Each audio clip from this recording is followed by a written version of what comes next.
You show that you care too much. The biggest mistake you can make when you split up with somebody is to show that you deeply care about that person and can't live without them. The more crying and begging for getting back together, the less the chance you manage to get that man or woman back. The worst thing you can do is to try to keep someone because of pity, arguing that you won't handle it without that person, or even worse, threat with your suicide. Even if you split up because you used to neglect that person before, now you can show that you understand your mistakes and are willing to change. But if you start to show depression, you'll go from one extreme to the other. In such a situation, apologize for everything you've done wrong. Say that you'd like to have a chance to make it right. But if that's the other person's decision, you understand it. And then, stay in touch with that person anyway. You're trying to logically convince why it's worth being with you. Another mistake is trying to logically convince why this person should give you one more chance. Every time you use rational arguments to convince that person to come back to you, you show that you really care for them and break the balance of feelings. Besides, it doesn't work at all because what that person feels for you depends on their subconsciousness rather than on a conscious decision. That's why convincing other people, for example, your mutual friends, to try to talk to your ex-girlfriend or boyfriend is also a really bad idea. That's how you show a lot of interest once again, and things will only get worse. Action by force.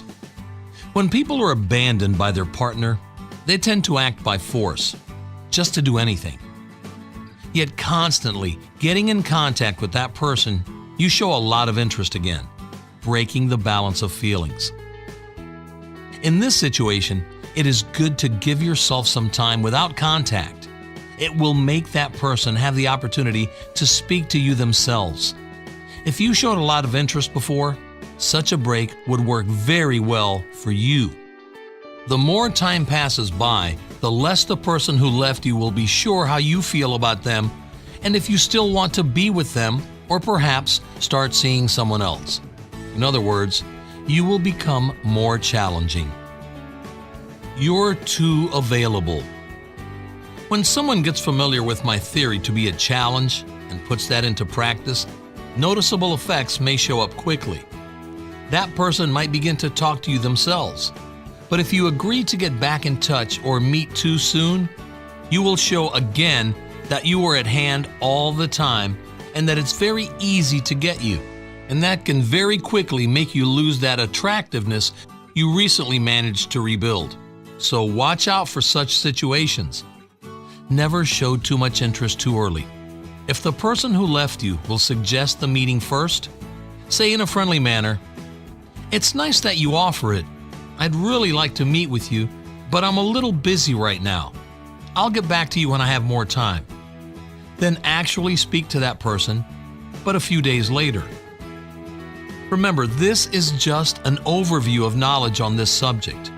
If you see such information for the first time, I understand you may find it very controversial. I know that your intuition tells you something completely different. In this case, I suggest you see my other videos, especially about being a challenge, to understand this issue better. And this can be a discovery which can decide your future.